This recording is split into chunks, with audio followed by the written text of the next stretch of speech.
मंगलम भगवान वीरो मंगलम गौतमो गणी मंगलम कुंद कुंदार्यो जैन धर्मोस्तु मंगलम सर्वमंगलमांगल्यम सर्वकल्याणकारकं प्रधानं सर्वधर्माणां जैनं जयतु शासनम्। मैं नमो तीर्थनायक को, नमो ओंकार वाणी को, नमो उन कुंद प्रभु को जिन्होंने ओंकार धारण की। अहो उपकार जिनवर का, कुंद का दिव्य वाणी का, जिन कुंद ध्वनि दाता उनका हान स्वामी का। चिदानंदिक रूपाए जिनाए परमात्मने, परमात्म प्रकाशाए नित्यं सिद्धात्मने नमः। परमात्म प्रकाश नाम का ग्रंथ आचार्य योगेंद्र देव द्वारा रचित यह ग्रंथ जो है, इसके दूसरे महाधिकार की 48वीं गाथा अपनी, इस पर गुरुदेव श्री का जो स्पष्टीकरण आया उस पर अपनी स्वाध्याय चल रही थी। कल जो अपन ने गुरुदेव श्री का प्रवचन सुना उसमें कुछ अंश अपनी चर्चा विचार स्वाध्याय में बाकी है, उसको लेते हुए, क्योंकि कल वाले प्रवचन में जो अभी अपने को जिस प्रकार से एक आशंका बनी रहती है कि पुरुषार्थ से ही जब कार्य होता है तो फिर वह नियत काल में होता है, ये बात कैसे रही? क्योंकि जब हमने पुरुषार्थ पूर्वक कोई उद्यम किया तो वह कार्य हो गया, तो वह नियत काल में ही हुआ। तो और फिर जब नियत काल में ही होना है तो फिर पुरुषार्थ बेमानी है, उसका कोई अर्थ ना रहा।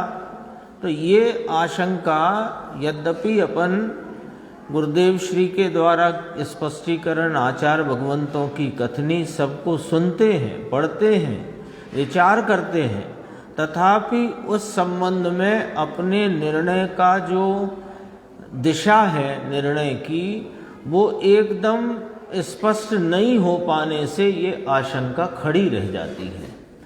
और अपना यहाँ पर जो गुरुदेव श्री के द्वारा स्पष्टीकरण आया उस पर विचार करने का हेतु ही यह समझना कि उस दिशा में अपना निर्णय और ज़्यादा स्पष्ट और ज़्यादा दृढ़ हो सके।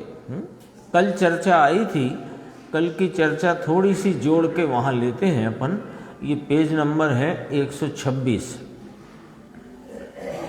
ये आया कि जो पर्याय जिस समय में अपने जन्म क्षण में उत्पन्न होनी है, वह पर्याय उस समय में स्वतः स्वयं सिद्ध अहेतुक रूप से उत्पन्न होती है।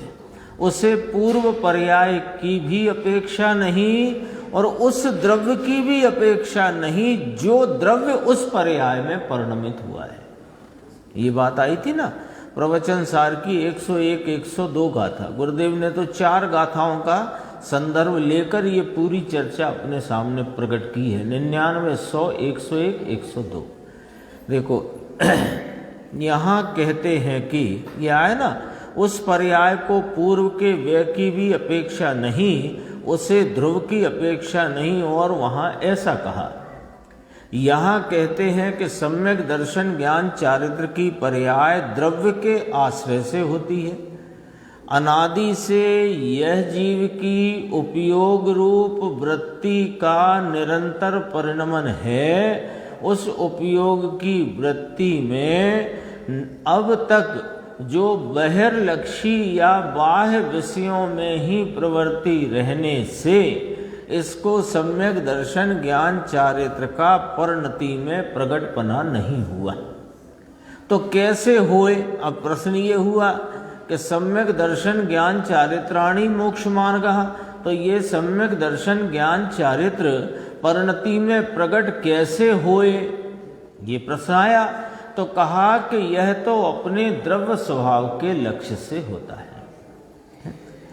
तो एक तरफ ये कहना कि द्रव्य स्वभाव का लक्ष्य करने से होता है, और एक तरफ ये कहना कि वह सम्यक दर्शन ज्ञान चारित्र की पर्याय अपने जन्म क्षण में, अपनी काल लब्धि में वह पर्याय स्वयं सिद्ध रीति से अहेतुकपने स्वतः उत्पन्न होती है। तो ये दो बातों का मेल नहीं बनता ना।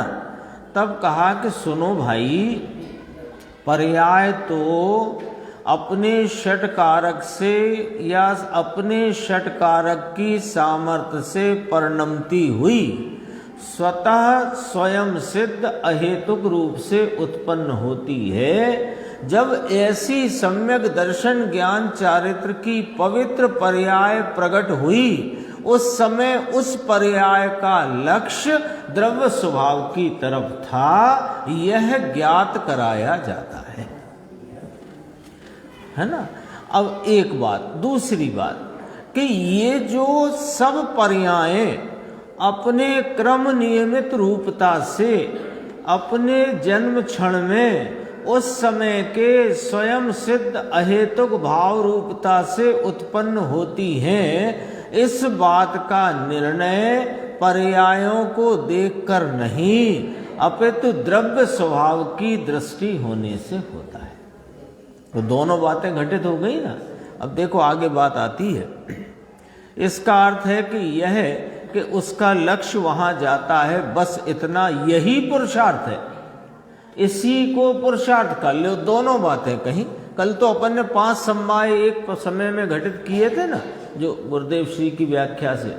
एक समय में 5 समवाय हैं।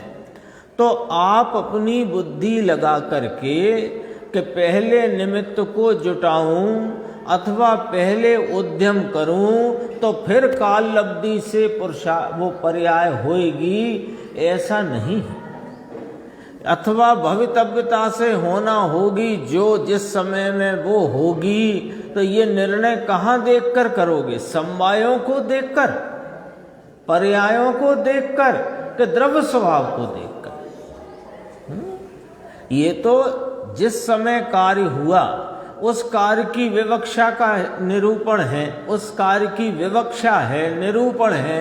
क्या कि ये कार्य जब हुआ तब लक्ष्य कहाँ था, निमित्त में क्या हुआ, जिसका स्वभाव है उसी को हुआ, जो होना था वही हुआ, जिस समय होना था वही आए 5 समवाय। अब देखो आगे बढ़ेगी बात। लक्ष्य तो तब जाए कि जब काल पके, उसका है ना। गुरुदेव ने कहा कि उसका लक्ष्य वहां जाता है और यही पुरुषार्थ है।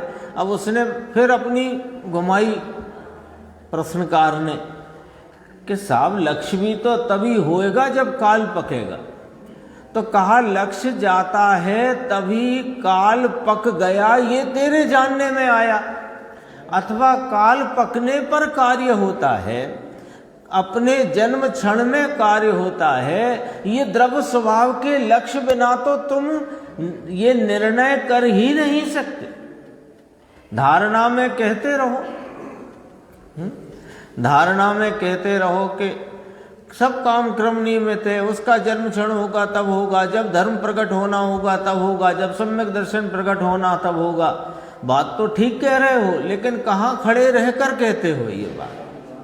निर्णय पूर्वक कहते हो कि तोता पूर्वक, तोता की तरीके से कहते हो ना। तोता तरीका समझ गए ना, पढ़े पढ़ाए, अथवा निर्णय करके कहते हो। देखो लक्ष्य जाता है तब काल पकने का ज्ञान होता है। ये तो साथ ही कहा, एक साथ है सब कुछ।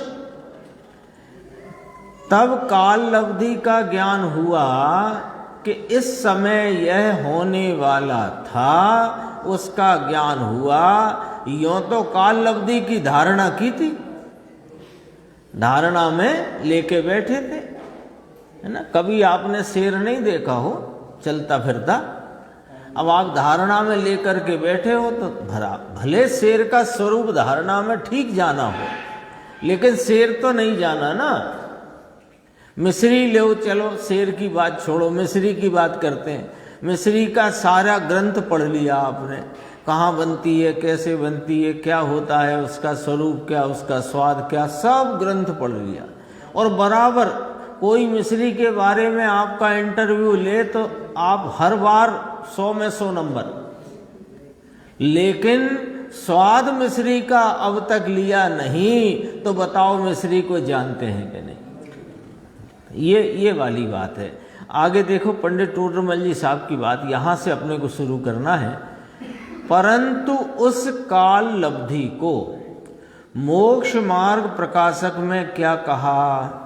ये जो काल लब्धि है ना, जिसके भरोसे तुम प्रमाद में पड़े हुए हो, द्रव्य स्वभाव की दृष्टि करते नहीं, द्रव्य स्वभाव का निर्णय करते नहीं, और पर्याय जब होना होएगी तब होएगी, ऐसा करके जो तुम काल लब्धि कह करके जो तुम प्रमाद में पड़े हो। तो पंडित टोडरमल जी साहब कौन थे? पंडित टोडरमल जी आचार्य कल्प पंडित प्रवर टोडरमल जी, है ना, जिनने कुल 40-42 वर्ष किया तो जीवन था उनका, बहुत अल्प जीवन, है ना। और समझो एक तरह से जैन शासन की सेवा में ही जिनके प्राणों का हनन हुआ, जैन शासन की सेवा, जिन्होंने इतने क्षयोपशम, इतना और अंतरंग में स्वरूप का भान,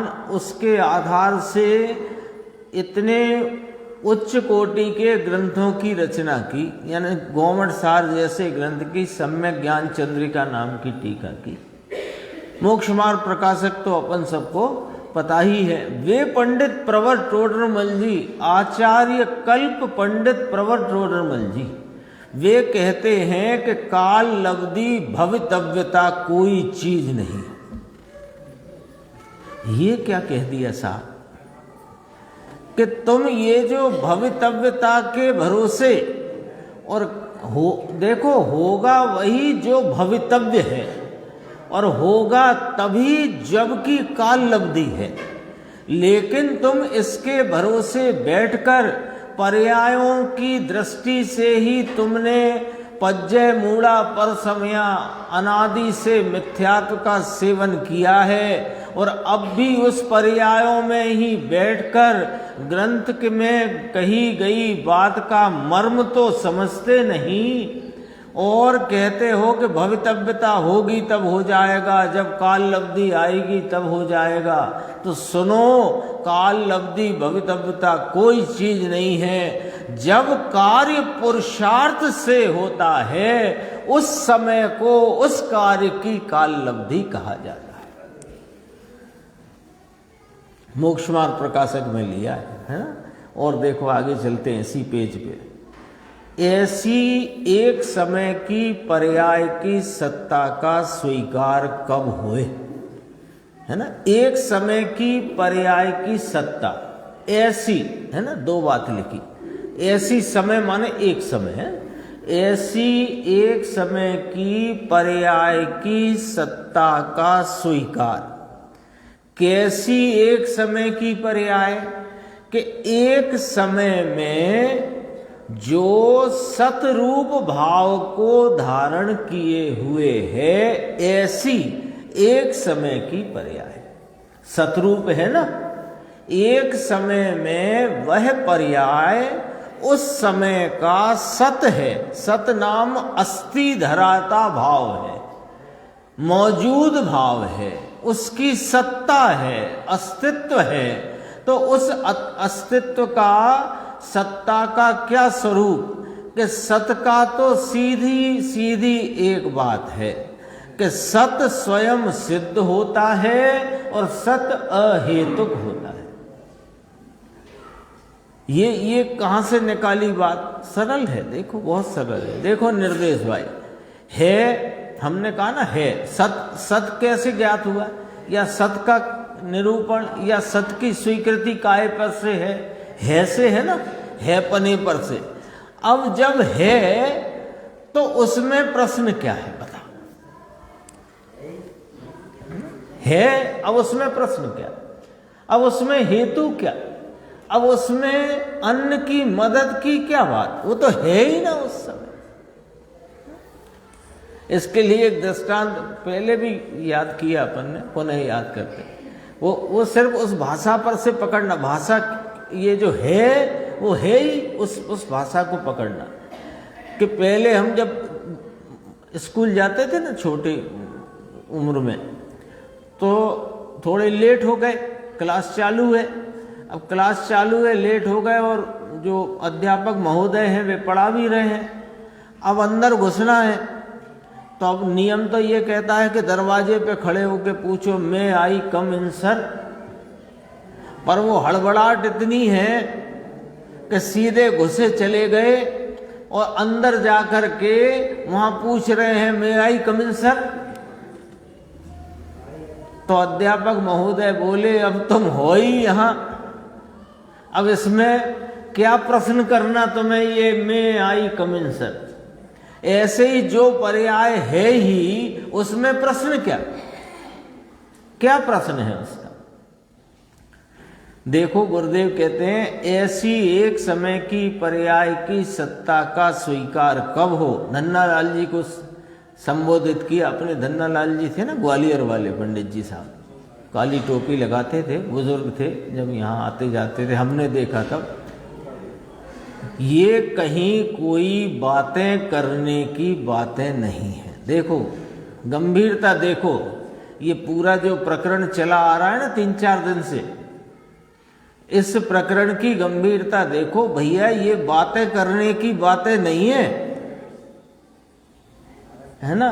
कैसी बातें करने की बातें, वो भी बताते हैं कि किसी के साथ कोई घटना घट गई, अब वो दुखी है,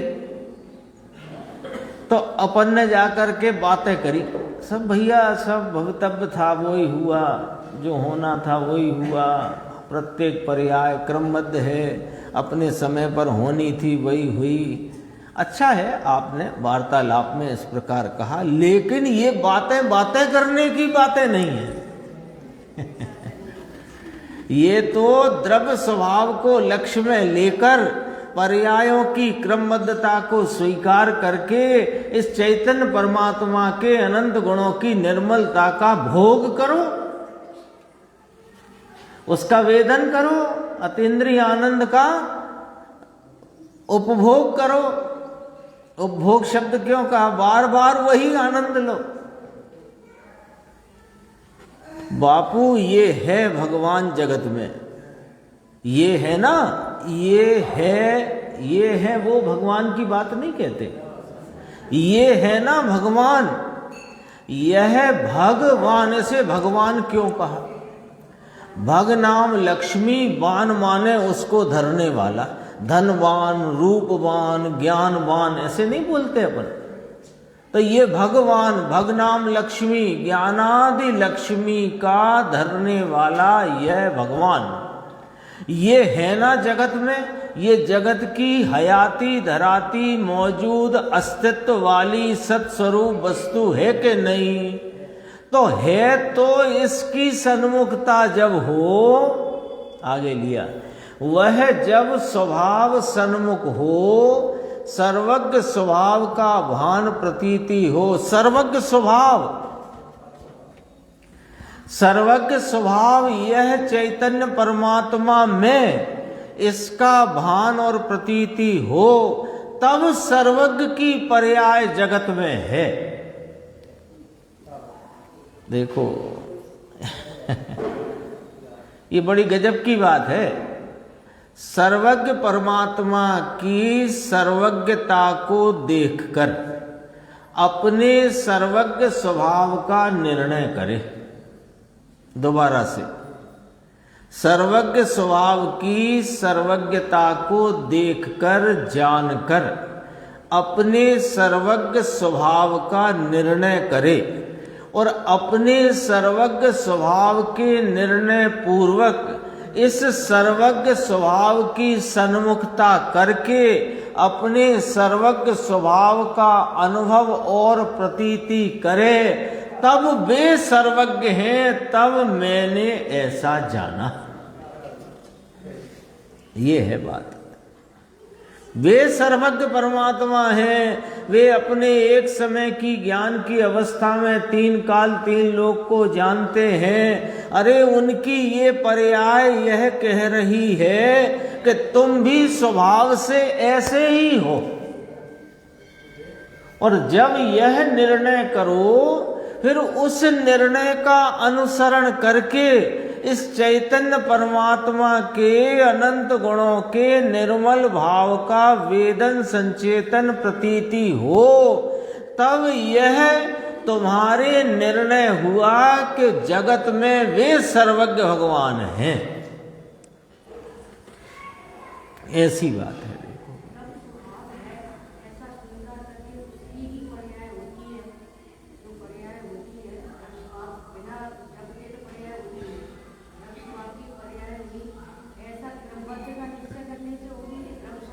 द्रव्य स्वभाव का निर्णय करने से क्रमबद्धता का निर्णय होता है। द्रव्य स्वभाव को स्वीकार करेगा नहीं, क्योंकि वे पर्यायें जो क्रम नियमितता से समय प्रवाह में प्रति समय उत्पन्न प्रकट होती हैं, वे जिसमें से प्रकट होती हैं उसका निर्णय नहीं तो पर्याय का कैसे निर्णय करोगे? उसका निर्णय ऐसे करना है कि ये जो द्रव्य स्वभाव है, जिसके काल प्रवाह में काल प्रवाह सापेक्ष, जिसके प्रत्येक वर्तमान में इस चैतन्य परमात्मा के अनंत गुणों की पर्यायों नाम भावों की व्यक्तता जो होती है वो क्रम नियमित रीति से होती है ना। ये ख्याल में लिया, अभी तो विकल्पात्मक ज्ञान में लिया, तो वो पर्यायें क्रम नियमित होती हैं। इसलिए पर्यायों की उत्पत्ति का विकल्प तोड़कर जब वे पर्यायें स्वतः स्वयं सिद्ध रूप से प्रत्येक वर्तमान में जिस समय जो जन्म क्षण में अपने जन्म क्षण में होनी है वही होती है, तो वो पर्यायों में ये पर्याय लाऊं और ये हटाऊं, ये बुद्धि छूट जाने से फिर दृष्टि का विषय अथवा इस उपयोग के लिए ढलने का विषय एक ज्ञायक भाव ही रह गया। और जब ज्ञायक भाव की दृष्टि हुई तो पर्यायें क्रमबद्ध होती हैं, ये निर्णय पक्का होता है। ऐसा है।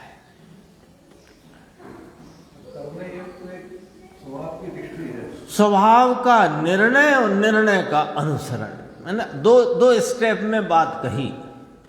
स्वभाव का निर्णय, अब निर्णय कैसे हो कि निर्णय तो शास्त्र का अभ्यास करके जो जैसा है वैसा उस खाते में रखकर विचार श्रेणी में अपने तत्व को कांच जैसा स्पष्ट क्रिस्टल क्लियर जैसे निर्णय होए तो उपयोग उसका अनुसरण करता है। और उपयोग कब अनुसरण करता है कि जब वीर्य जागृत होता है। और वीर्य कब जागृत होता है कि वीर्य रुचि का अनुसरण करता है।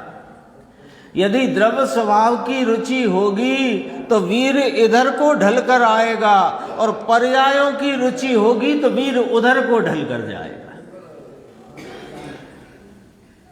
करना धरना कुछ नहीं है सच्ची में, तो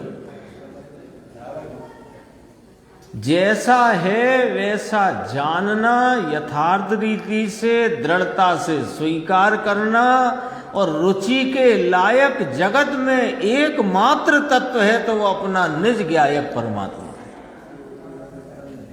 और कोई रुचि के लायक है नहीं।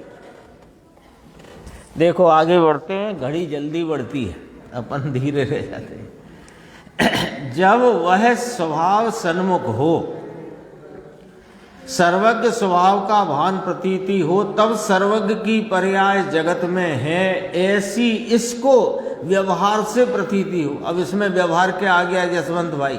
ये व्यवहार आ गया कि सर्वज्ञ की प्रतीति ही व्यवहार है, क्योंकि सर्वज्ञ परद्रव्य है, और परद्रव्य को जानने का जो मेरा ज्ञान भाव है, तो मैं तो मेरे ज्ञान भाव को और मेरी प्रतीति को जानता और प्रतीतता हूं, उसमें सर्वज्ञ की प्रतीति कहना ये व्यवहार। एक एक शब्द कीमती है गुरुदेव का, है ऐसे जैसे टीका रच दी हो। निश्चय से यहाँ हो, निश्चय से यहाँ अपने स्वभाव की प्रतीति और संचेतन रूप ज्ञान हो, तो उसकी व्यवहार प्रतीति हो। वे सर्वज्ञ जगत में ऐसे भी सर्वज्ञ भाव से रहने वाले जीवात्माएं जगत में हैं, जिनके एक समय की ज्ञान अवस्था में 3 काल 3 लोग जानने में आता है। ऐसा है, परंतु अब फिर छोड़ दिया गुरुदेव ने। देखो नीचे आते हैं, अरे भगवान सुन बापू, वस्तु तो ऐसी है, भगवान ने ऐसी कही है और वस्तु ऐसी है। 3 पॉइंट आए, 3 पॉइंट आए। वस्तु तो ऐसी है सो भगवान ने ऐसी ही जानी, और ऐसी ही जानी सो ऐसी ही कही, और जैसी कही सो वस्तु ऐसी है। ख्याल में आई बात? भगवान ने जानी है इसलिए वस्तु ऐसी है, ये न रहा। वस्तु ऐसी है तो भगवान ने ऐसी कही। जैसे कोई अपने गांव शहर का कोई बहुत प्रामाणिक व्यक्ति हो, जो कभी किसी संबंध में असत्य बोलता नहीं हो, ऐसा अपन लेकर के दृष्टांत देते हैं। जैसे मैं उनके सामने ऐसे समझो, ऐसे उंगली से ही बता, ये 3 उंगली दिखाई है, तो सामान्य बात समझना है बस। ये 3 उंगली हैं। ये कितनी उंगली है? कि 3 उंगली हैं। ऐसा उन्होंने जाना, वो प्रामाणिक व्यक्ति ने, कि ये 3 उंगली हैं। उन्होंने जाना क्योंकि ये 3 उंगली हैं, ऐसा ही उन्होंने जाना कि ये 3 उंगली हैं। और फिर उन्होंने कहा कि ये 3 उंगली है। तो ये जो उन्होंने कहा कि 3 उंगली है, इसलिए हमें ये जानने में आया कि ये 3 उंगली है, क्योंकि ये तो 3 उंगली है। गजब बात है। देखो, वस्तु तो ऐसी ही है। जगत में 6 द्रव्य हैं, चेतन, अचेतन, एक चेतन, 5 अचेतन, है ना। एक अमूर्तिक बाकी नहीं, एक मूर्तिक बाकी अमूर्तिक, ऐसे है ना। तो एक चेतन बाकी अचेतन, ऐसी वस्तु है। तो वस्तु ऐसी है, भगवान ने ऐसी जानी, ऐसी कही, और वस्तु ऐसी है। परंतु उसका निर्णय कब होगा? अब देखो, ये बात गंभीर है। वस्तु ऐसी है, कैसी है वस्तु? कि प्रत्येक द्रव्य अपने स्वचतुष्टय में रहता हुआ अनादि अनंत काल सापेक्ष प्रवाह में प्रत्येक समय वर्तमान परिणाम से परिणाम उत्पन्न होता है, पूर्व परिणाम से परिणाम का व्यय होता है। यानी उस समय में पूर्व परिणाम नहीं, वर्तमान परिणाम है, और वस्तु ध्रुव तरीके ऐसी की ऐसी। तो उसका निर्णय कब होगा? कि ज्ञायक स्वभाव सन्मुख झुके, वही पुरुषार्थ है। तब उसे सम्यक दर्शन ज्ञान चारित्र की पर्याय होती है। परिणति में धर्म की प्रगटता, परिणति में कल्याण रूप भाव, परिणति में आनंद का भाव कब होगा कि ज्ञायक स्वभाव सन्मुख जब ज्ञान झुके तब होगा। ठीक है, अब आगे होती है तो अपने कारण से। सम्यक दर्शन ज्ञान चारित्र की जो पर्याय धर्म की, पर्याय कल्याण की, पर्याय अतीन्द्रिय आनंद की, पर्याय होती तो है अपने कारण से। समझना इस शब्द में वजन कितना है। कोई निमित्त विमित्त की बात तो दूर रहो, ये द्रव्य के कारण से भी नहीं होती, ये तो अपने कारण से होती। क्योंकि प्रत्येक पर्याय का कर्ता कौन? कि पर्याय कर्ता, पर्याय कर्म, पर्याय करण, संप्रदान, अपादान, अधिकरण पर्याय की पर्याय है। तो द्रव्य से ना हुई, होती है तो अपने कारण से। परंतु उस समय यह हुआ, कुछ समय यह सम्यक दर्शन ज्ञान चारित्र का परिणाम हुआ कि जिस समय यह होना था अपने जन्म क्षण में स्वयं सिद्ध अहेतुक रूप से स्वयं कर्ता कर्म करण संप्रदान अपादान अधिकरण भाव से स्वयं से हुआ है, उसे पूर्व पर्याय की भी अपेक्षा नहीं और ध्रुव की द्रव्य की भी अपेक्षा नहीं। इसका ज्ञान, ये जो जितना अपने सामने अभी लिया, वो उसका ज्ञान तब यथार्थ होगा जब उपयोग इस द्रव्य स्वभाव को विषय करेगा। तब पर्यायों में देख देख कर नहीं होगा।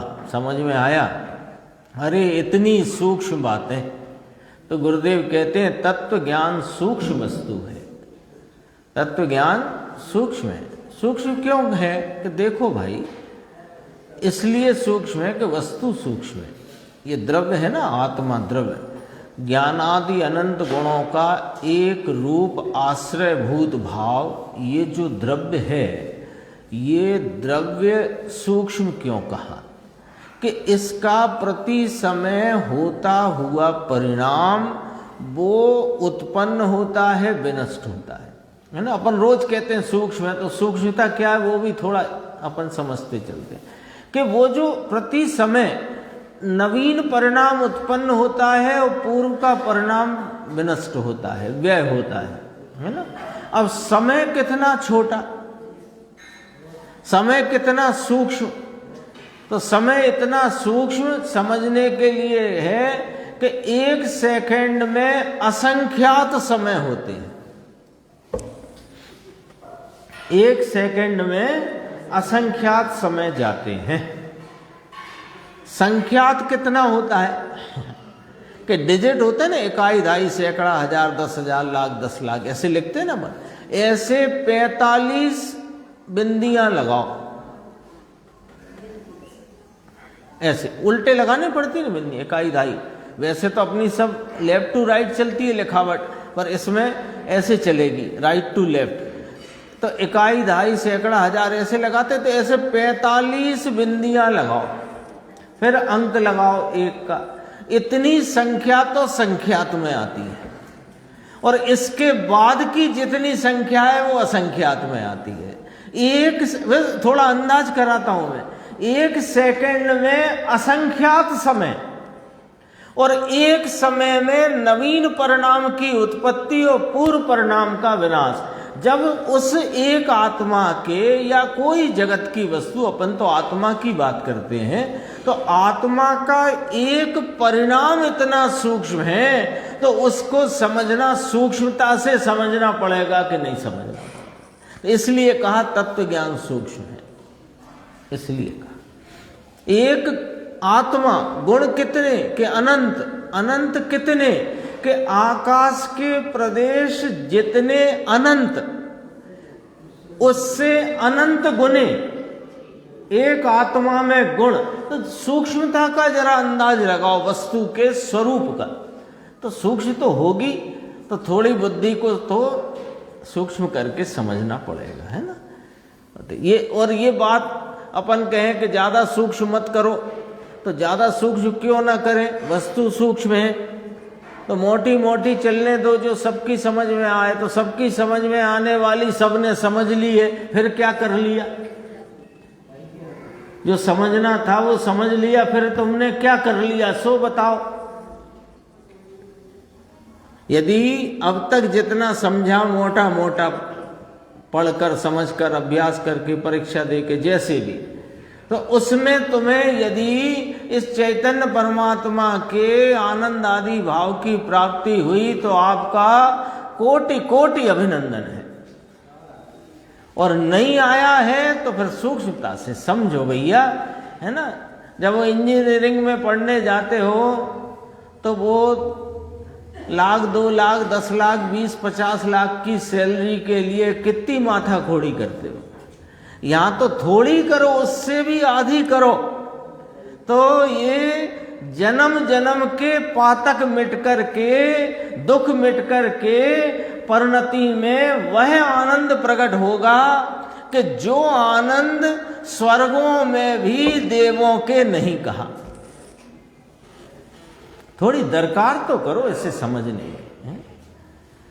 देखो अब जरा प्रश्न ये है कि साहेब पुरुषार्थ करने का कहते हो और नियत भी कहते हो। ऊपर थी ना बात, तत्व ज्ञान सूक्ष्म वस्तु है, ऐसी बात सर्वज्ञ के अतिरिक्त कहीं नहीं होती। तब प्रश्न उठा उसको, साहेब पुरुषार्थ करने का कहते हो, अभी पुरुषार्थ की तो बात चल रही थी, और सब परिणाम नियत है ये भी कहते हो। तो कहा दोनों साथ में है। नियत भी कहा ना, 102 गाथा और 101 गाथा प्रवचन सार।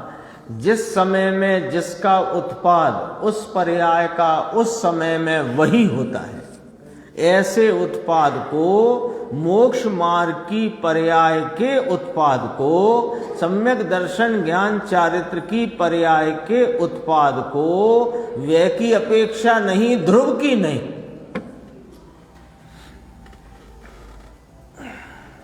ख्याल में आई बात? पूर्व परिणाम के व्यय की अपेक्षा नहीं। तो थोड़ा देखो साहब, कोई अशुभ भाव की भूमिका में तो सम्यक दर्शन होगा नहीं, शुभ भाव की भूमिका में होगा।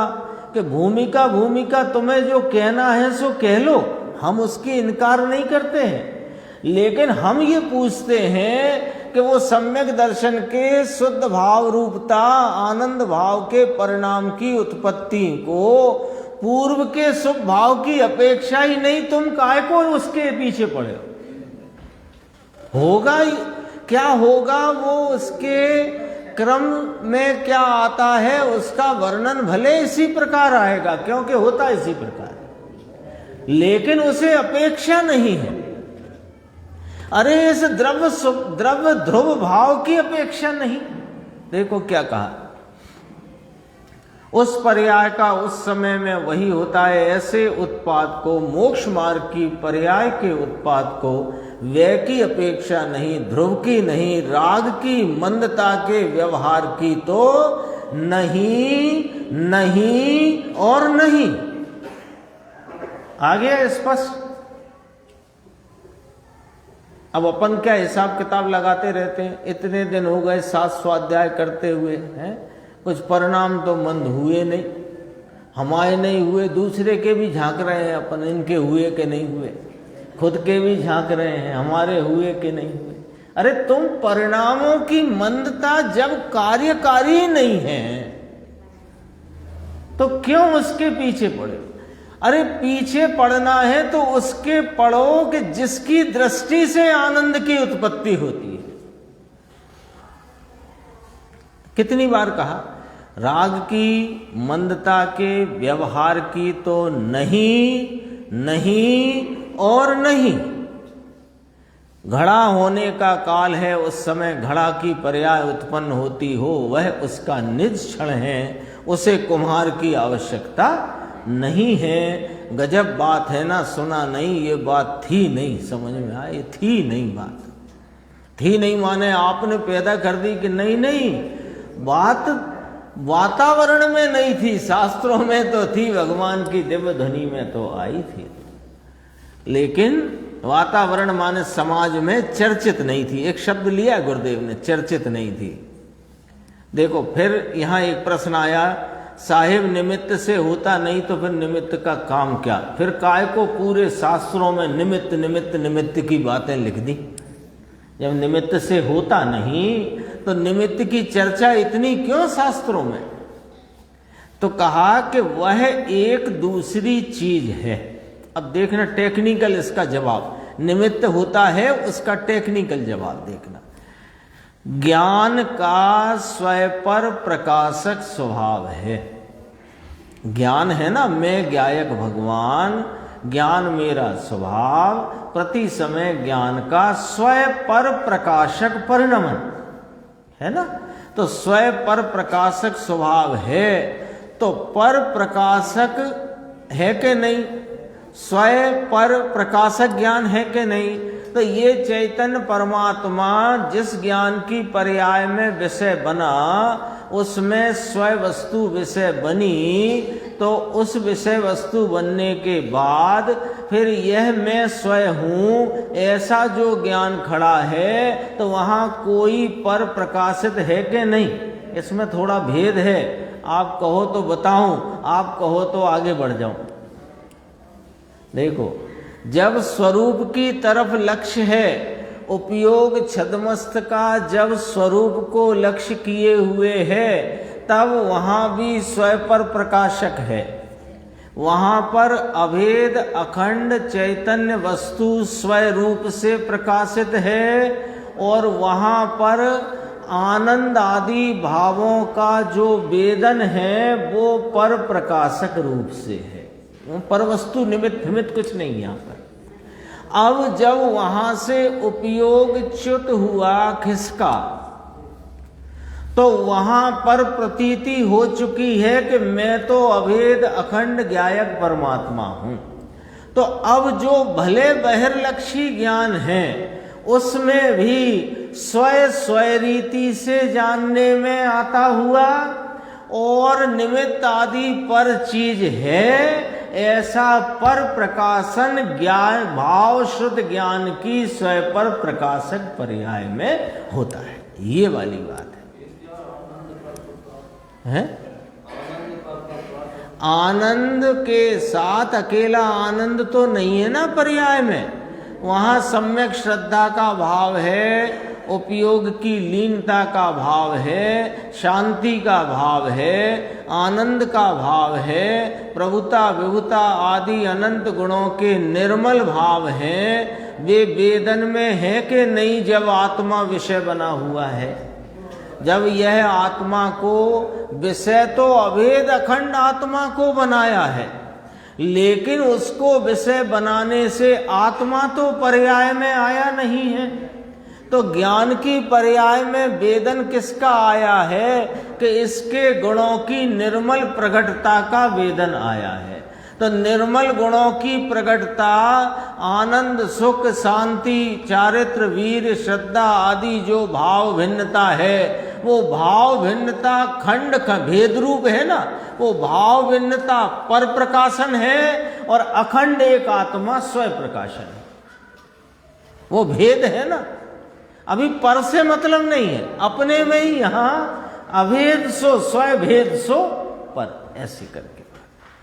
और जब यहां से च्युत हुआ तो यहां प्रतीति लेकर आया है ना अपनी, तो वो मैं ज्ञायक भगवान हूं ऐसी अखंड धारा चल रही है, तो बहिर्लक्षी उपयोग में भी स्वयं को स्वयं पर को पर जानता है। तो निमित्त आदि दूसरी चीज है, निमित्त है नहीं है ऐसा नहीं है, परंतु उससे नाम निमित्त से वहां कार्य होता है ऐसा नहीं है, ऐसी बात है। तब मुमुक्षु ने कहा नियत पने का और पुरुषार्थ का इस प्रकार मेल खाता है। जितनी चर्चा कल चली और आज चली, तो गुरुदेव श्री ने कहा कि हाँ इस प्रकार मेल खाता है। देखो अब अपने क्या है कि आज 49 गाथा प्रारंभ हुई, समय है 10 मिनट, और इसमें एक पॉइंट आज के प्रवचन में आया, वो अपन पहले ले लेते हैं तो ये विषय अपना कंटिन्यू हो जाएगा। फिर 49 गाथा की चर्चा यदि समय होगा तो अपन करेंगे, नहीं तो फिर आगे करेंगे। 139 पे आना।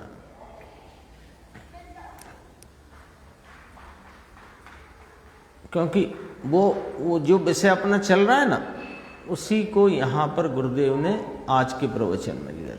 139 नियत में ऐसा कहना है गोमट सार में कि जो जहाँ जैसे होने वाला हो वह होता है, यह नियतवाद है, ऐसा कहा गोमट सार में।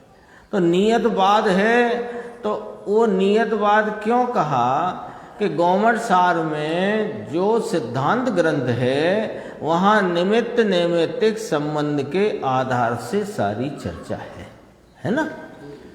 तो वहाँ पर किसी भी कार्य की विवक्षा में निमित्त नैमित्तिक संबंध के द्वारा उस कार्य की विवक्षा, उस कार्य का निरूपण, उस क्रिया की बात वहाँ की गई है।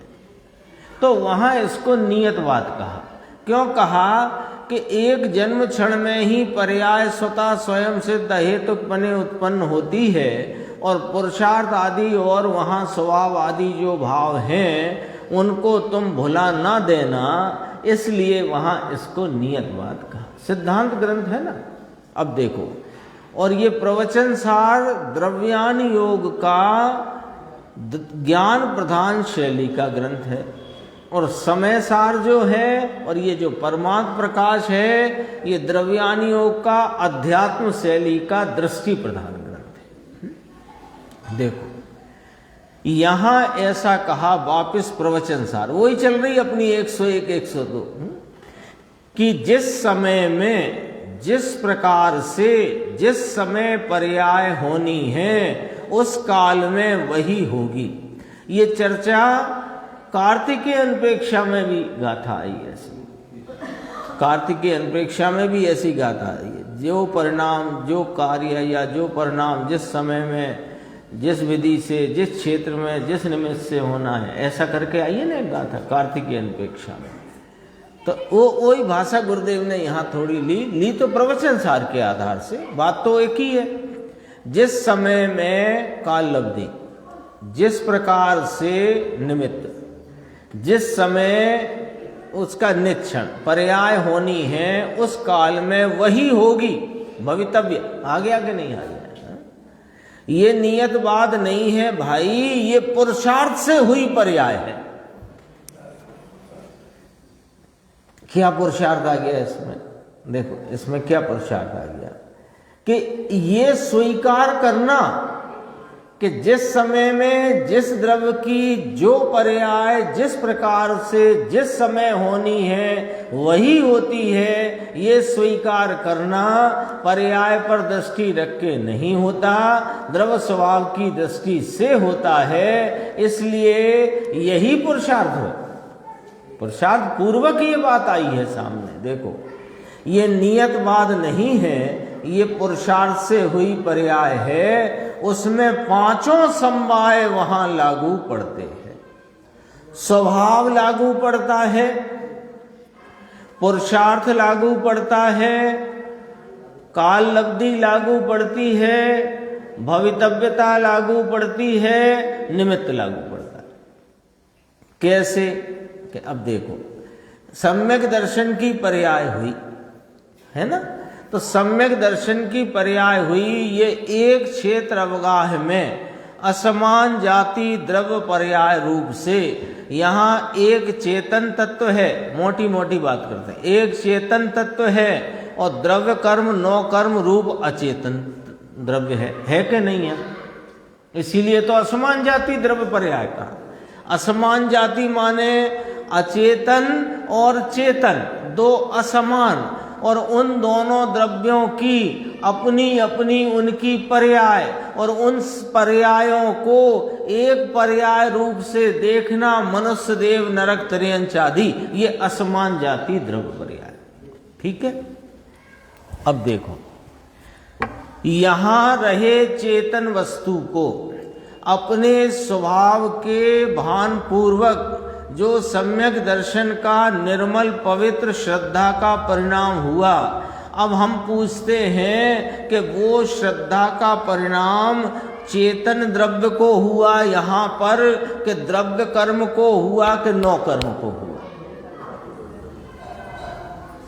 चेतन को हुआ। तो स्वभाव आ गया। क्यों? कि चेतन को ही होता है श्रद्धा और ज्ञान का परिणाम, अचेतन को नहीं होता है, ये स्वभाव है। तो स्वभाव आ गया कि नहीं आ गया? आ गया स्वभाव। अच्छा, दूसरा क्या? पुरुषार्थ। पुरुषार्थ ये है कि जो उपयोग पर्यायों में रम रहा था, वो पर्यायों की रमत, पर्यायों में उलझना छोड़कर द्रव्य स्वभाव के सन्मुख हुआ, ये पुरुषार्थ आया। स्वभाव आया। यहां रहे ये ना, फला व्यक्ति को सम्यक दर्शन रूप मोक्ष मार्ग की प्रकटता हुई। अब फला व्यक्ति तो असमान जाति द्रव्य पर्याय का नाम है, लेकिन वहां रहे चेतन को हुई कि अचेतन को हुई?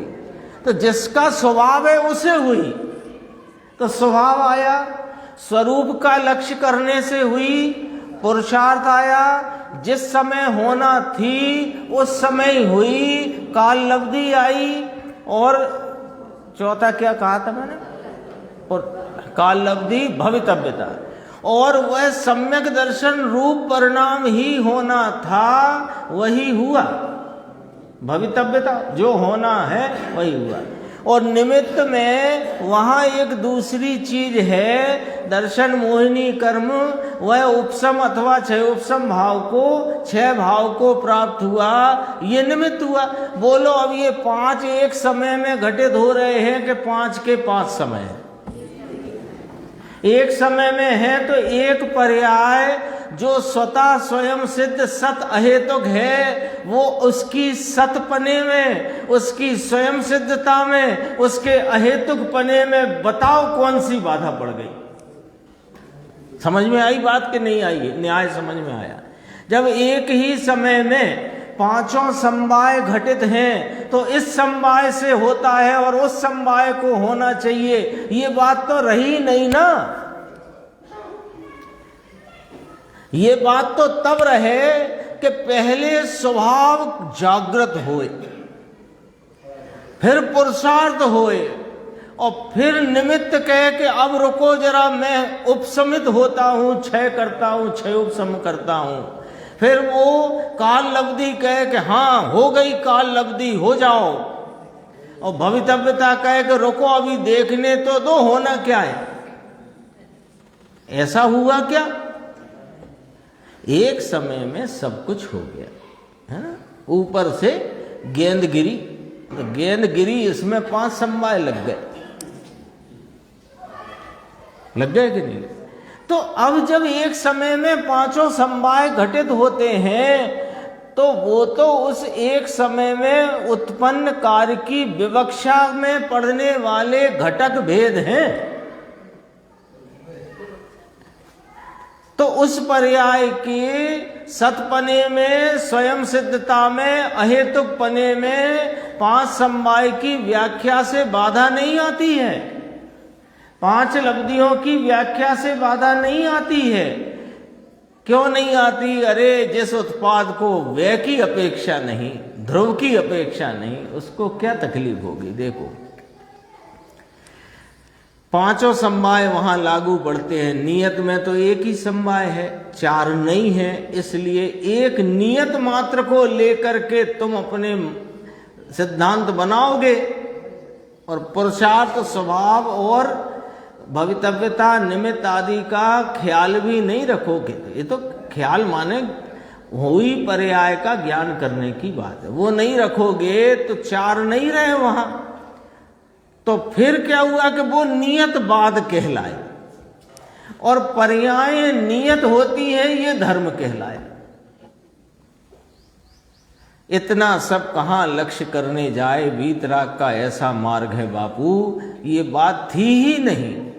फेर फार आया माने बात जब असली सामने आई, तो इसलिए एकदम भड़के फिर निमित्त का क्या हुआ, फिर निमित्त से क्या होगा, फिर निमित्त से कुछ है ही नहीं क्या, फिर देवगुरु शास्त्र की क्यों बात लिखी निमित्त रूप से। 50 प्रश्न ये खड़े करे सामने, बात को समझने का प्रयत्न ना करे।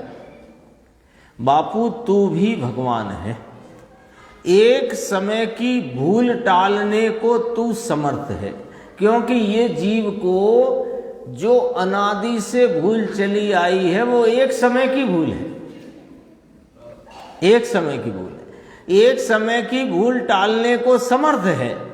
चाहे जैसी भूल करे उसका सामर्थ्य तो भूल टालने का है, और ये व्यवहार है। भूल टालना कहना ये व्यवहार है। दरअसल तो भगवान स्वरूप में जब यह उपयोग स्थिर होता है तब भूल नहीं होती, इसलिए कहा कि भूल को टालता है। ऐसा कहने में आता है ये भूल है और टालूं, ऐसा है वहां। ये भूल है, इसको टालना है, टालो इसको, टालो इसको, टालो। अरे तो तेरा लक्ष्य भूल पे ही रहेगा ना, ऐसा है वहां। ज्ञान स्वरूपी भगवान आत्मा में जहां अंदर दृष्टि में स्थिर होता है वहां मिथ्यात्व की पर्याय उत्पन्न नहीं होती, उसने मिथ्यात्व नाश किया ऐसा कहा जाता है। दूसरा क्या हो भाई, यहां तो ऐसा भी कहा कि अंदर स्थिर होने की पर्याय उत्पन्न होती है, उसे व्यय की अपेक्षा नहीं, इस व्यय की उसे अपेक्षा नहीं, ऐसा भी कहा। वह तो उत्पन्न हुई है स्वयं से, उसके पुरुषार्थ से। पर्याय का पुरुषार्थ है कि नहीं? दरअसल तो पर्याय में ही पुरुषार्थ है। वस्तु में जो वीर नाम का गुण पड़ा है वो तो ऐसे का ऐसा अनादि अनंत रहने वाला है। पुरुषार्थ का जो भाव है वो तो पर्याय में है। कौन सी पर्याय में? कि जो पर्याय हुई उसी पर्याय में, उसके पुरुषार्थ से उसे व्यय की अपेक्षा नहीं। यह प्रवचन सार 101 गाथा अपने 3 दिन तक गुरुदेव ने उस संदर्भ से ये बात का बहुत समझो बहुत विशिष्ट स्पष्टीकरण अपने सामने ये आ गया है। अब आज यद्यपि 49 प्रारंभ हुई थी तो उसकी चर्चा अपन 49 की कल लेंगे, और कल जो चर्चा चलेगी 49 की उसको भी कोशिश करेंगे कि उसमें अपन समाहित करके चर्चा करें। शेष